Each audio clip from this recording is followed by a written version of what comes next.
Welcome back to channel SSC preparation. आज के इस वीडियो में आपको बताएंगे कि उत्तर प्रदेश आंगनबाड़ी भर्ती प्रक्रिया में मेरिट लिस्ट किस तरह से बनी है और ऑफिशियल नोटिफिकेशन के माध्यम से आप इंपॉर्टेंट बिंदुओं के बारे में जान पाएंगे।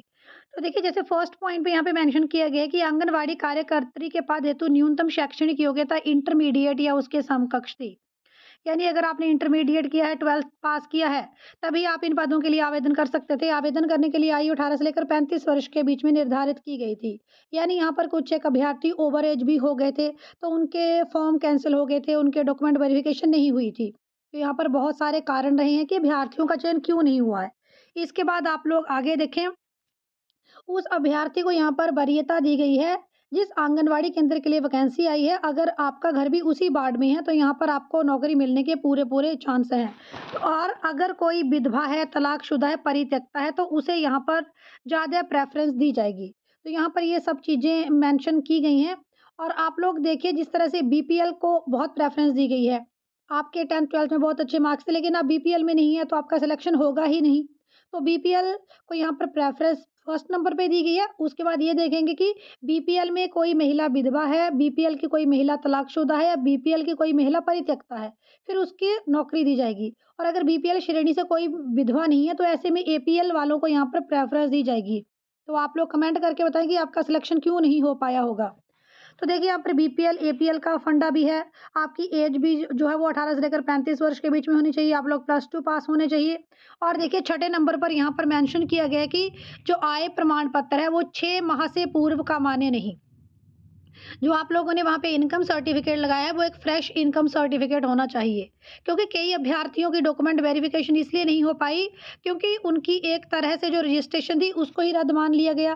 क्योंकि उन्होंने जो इनकम सर्टिफ़िकेट है, वो 2 साल, 3 साल पुराना लगा दिया। तो यहाँ पर 6 माह से पूर्व का मान्य जो आपका इनकम सर्टिफ़िकेट था, उसको यहाँ पर लगाना जो है वो वैलिड किया गया था। अब कई हमारे यूज़र्स कमेंट कर रहे हैं कि मैम, कईयों ने 2 साल पुराना सर्टिफ़िकेट लगा दिया इनकम का। तो भई आप लोग इसके लिए जो है वो विकास भवन में जाकर एक एप्लीकेशन लिखकर इस फैक्ट को मेंशन करिए और इंक्वायरी कराइए।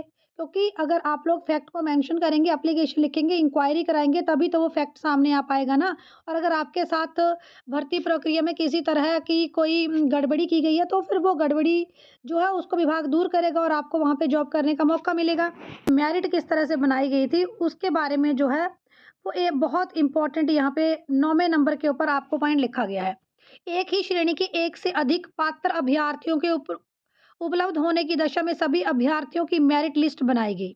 आंगनबाड़ी कार्यकर्त्री के पद के लिए न्यूनतम शैक्षणिक योग्यता इंटरमीडिएट और समकक्ष एवं अधिकतम शैक्षणिक योग्यता परास्नातक के आधार पर मेरिट पोर्टल द्वारा तैयार की गई है।